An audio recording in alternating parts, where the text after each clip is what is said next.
Good morning, student. Let us see the next part of this chapter, that is derivative of parametric function. Let us see what is meant by parametric functions. If two variables x and y are defined separately as the function of intermediate variable t, then that intermediate variable is known as parameter. In general, if x is a function of t and y is a function of t, that is x is equal to f of t and y is equal to g of t, then x and y are called the parametric functions and the variable t is called as parameter. In this way, we can understand what parametric function means. Two variables x and y are defined separately by the another variable t, then that t variable t is called as parameter, and this function x is equal to f of t and y is equal to g of t are called the parametric functions, isn't it? One theorem is based on this topic, that is the important theorem. Number of times this theorem was asked in board exam, so let us see the theorem. If x is equal to f of t and y is equal to g of t are differentiable functions of t, so that y is a differentiable function of x, and if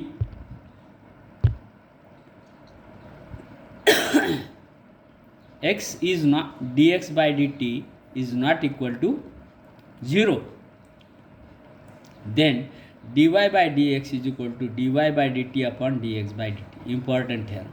This is the statement of the theorem. Question may ask, prove that if x is equal to f of t and y is equal to g of t are the differentiable functions of t, so that y is a differentiable function of x, and if dx by dt is not equal to 0, then prove that dy by dx is equal to dy by dt upon dx by dt, isn't it? Now let us see the proof.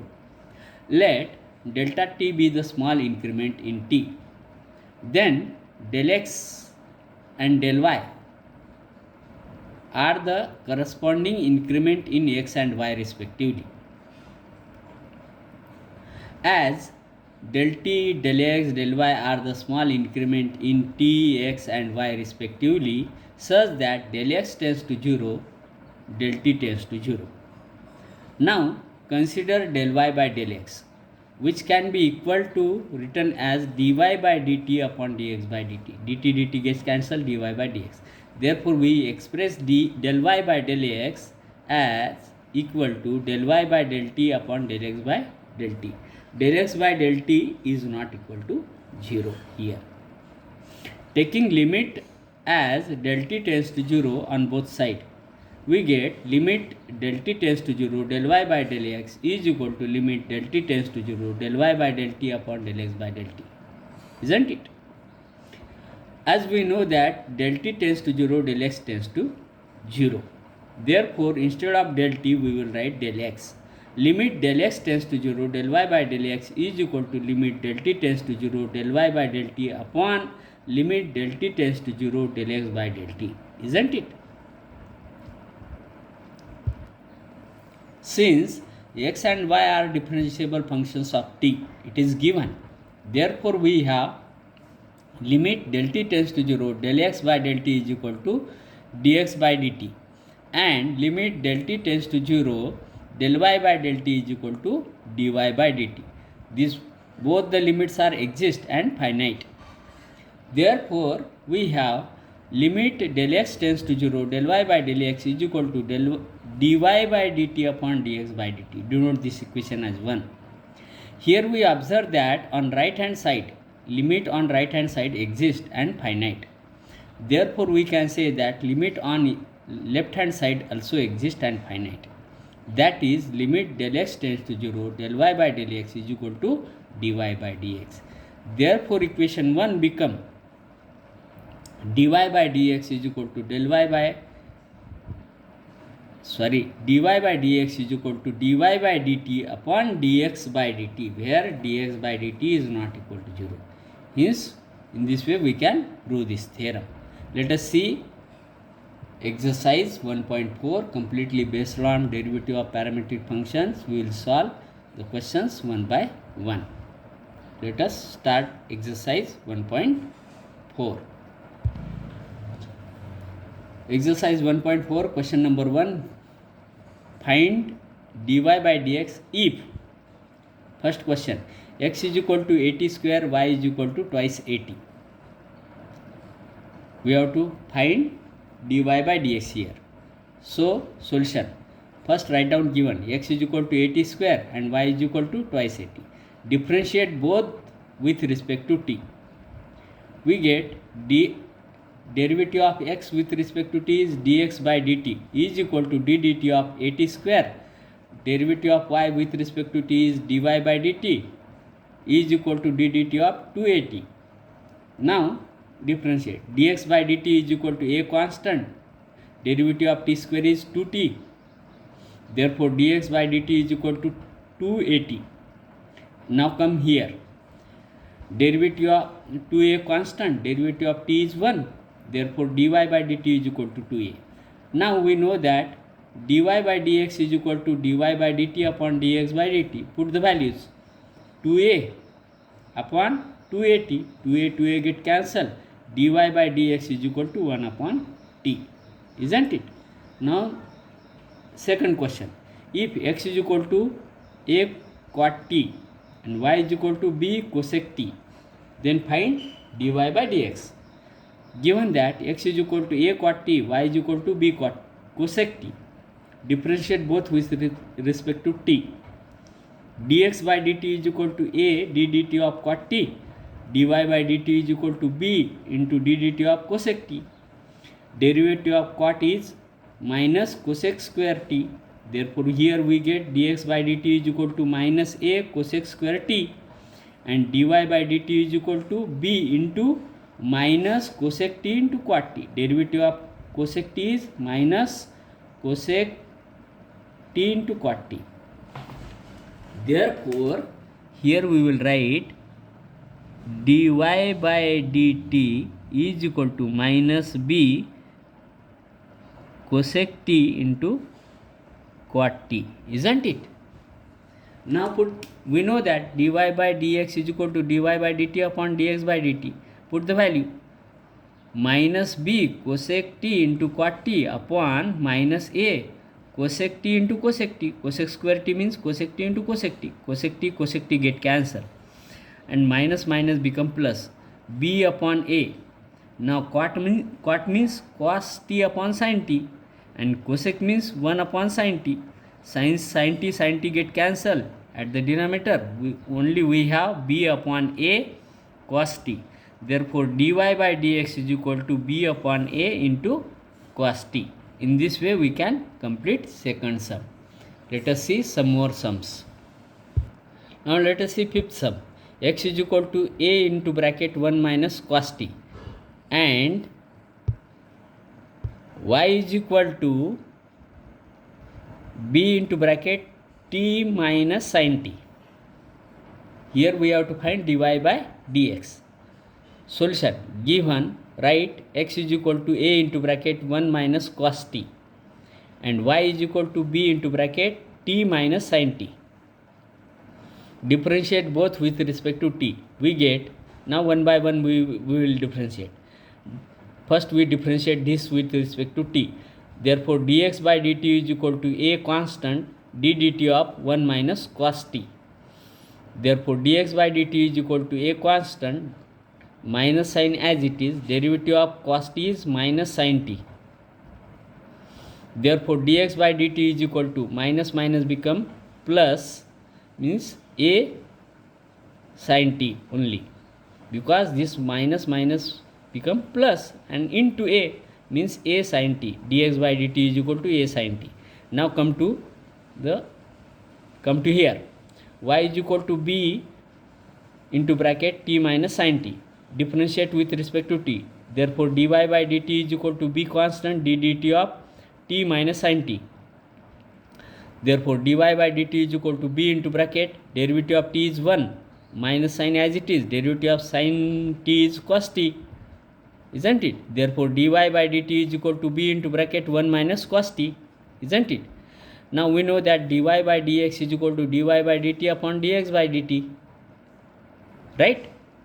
Therefore dy by dx is equal to, put the value, b in bracket 1 minus cos t upon a into sin t, and we know formula 1 minus cos theta is equal to 2 sin square theta by 2, and sin theta is equal to 2 sin theta by 2 into cos theta by 2. We use this formula here, so we get dy by dx is equal to b into 2 sin square t upon 2, and at the denominator a as it is. Instead of sin t we can write 2 sin t by 2 into cos t by 2, isn't it? Which is equal to b as it is, 2 get cancelled, b as it is. Sin square t by 2 can be written as sin t by 2 into sin t by 2 upon a into sin t by 2 into cos t by 2. Sin t by 2 get cancelled. Therefore dy by dx is equal to b upon a. Now sin theta upon cos theta means tan theta. Here sin t by 2 upon cos t by 2 means tan t by 2. Therefore dy by dx is equal to b upon a into tan t by 2. In this way we can solve this sum. Let us see one more sum, and let us see problem number 7. X is equal to cos inverse 2t upon 1 plus t square, and y is equal to sec inverse of root of 1 plus t square. Solution. Write down given first. X is equal to cos inverse of 2t upon 1 plus t square, and y is equal to sec inverse of root of 1 plus t square. Here put t is equal to tan theta in both equations. We get x is equal to cos inverse of 2 tan theta upon 1 plus tan square theta, and y is equal to sec inverse of root of 1 plus tan square theta, isn't it? Therefore we can write x is equal to cos inverse of, now 2 tan theta upon 1 plus tan square theta means sin 2 theta. This is the formula of sin 2 theta, and y is equal to sec inverse of root of 1 plus tan square theta means sec square theta, isn't it? Therefore x is equal to, we have cos inverse of, now sin 2 theta can be written as cos of pi by 2 minus 2 theta. We can change sin into cos by using this formula, and here we get y is equal to sec inverse of square and square root get cancelled, we have only sec theta, isn't it? Therefore we have x is equal to cos inverse and cos get cancelled, we have x is equal to pi by 2 minus 2 theta, and y is equal to sec inverse and sec get cancelled, only theta will remain, isn't it? But We differentiate both with respect to theta. Differentiate both with respect to theta. We get dx by d theta is equal to d theta of pi by 2 minus 2 theta and dy by d theta is equal to d theta of theta, which is equal to derivative, this is constant, therefore derivative is 0 here, minus derivative of 2 theta is 2 only, and therefore dx by d theta is equal to dx by d theta is equal to only minus 2 will remain, and dy by d theta is equal to derivative of theta with respect to theta is 1. Now we know that what dy by dx is equal to dy by d theta upon dx by d theta. Now put the values. Dy by dx is equal to 1 upon minus 2. In this way we can get the answer of dy by dx is equal to minus 1 by 2. Remaining questions we will see in coming video.